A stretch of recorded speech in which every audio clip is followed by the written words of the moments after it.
Pastor John Paul Miller broke down in tears even before the questions began. And I have a little moment of that I want to play for you and ask you about it right after this. So take a look. I'm so sorry. I'm so sorry. Okay. I'm so sorry. You need a minute? Oh, man. Oh, man.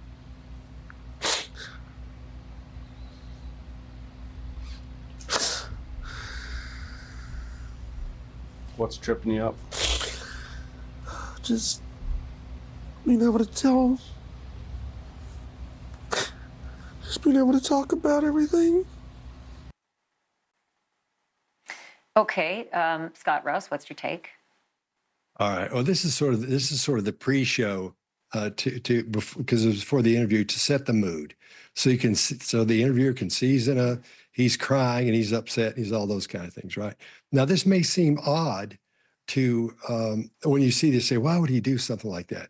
However, having watched a couple of these interviews on him, I'm under the impression he has a histrionic personality disorder, and what that would mean is you use your emotions to get attention, so that's what he's doing. It's the perfect example of that. It would seem odd outside of that, but if you talk to a psych person, they will tell you, oh yeah, that's histrionic personality disorder there, because he's setting the mood to say, look, I'm sad, I'm really crying a lot, so let's move on from here as I'm sad. So it's sort of a mood, it's the pre-show sad setup and something like that. It's really common.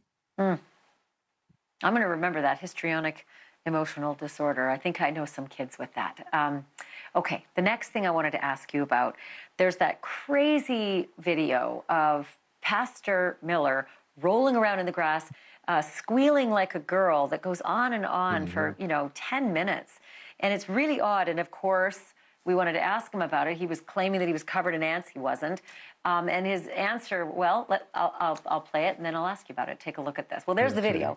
And then it was odd. It was such an odd video. He was just stuck there at the open door of his car, and he never moved the whole time.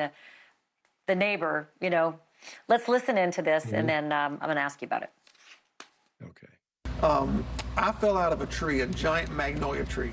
It was like 300 years old. I broke 12 bones. It was 10 to 12 bones. I don't know if you count fingers. Yeah, it does count fingers. Anyway, I have all this metal in my body, and I'd never taken pain meds in my life, and I just had my body cast taken off, and so I took a little bit too much pain meds that day. Okay, that's a different one, unfortunately. Yeah, so unfortunately that's a different soundbite. He actually made some answers and went into a serious, detail about a magnolia tree and how many fingers and toes, and it was, it was very, very detailed when you just want the answer. And I kept wondering, get on with it. Again, Spidey sense saying, you're avoiding us. You're trying to take us on a trip somewhere. Yeah, well, that's exactly what he's doing. This is manipulation. It's a form of manipulation. There are different styles and types when you start manipulating someone. Now, what he's doing here is he's setting up again, like he did earlier, saying, setting the mood. He's setting the mood for his answer, because his answer is not going to be a good answer. So what he says is, I broke a bunch of bones, and what did I break? I break 2 or 3, like he's relaxed and not worried about it. Not like there's something big coming, because the answer he's supposed to be given is an important answer. So at this point, when he's setting up that how it wasn't that big a deal, and he starts talking about this 300-year-old tree and how wonderful that was, that's all just to make things stay calm. So again, he's manipulating the mood there. So you'll see when you hear the answer, which is going to be a big deal, it doesn't seem like that big a deal. It's because he's relaxed. He's not worried about giving that answer at all. So it's subtle, but that's what's going on there. It's very subtle, but that's what's happening there.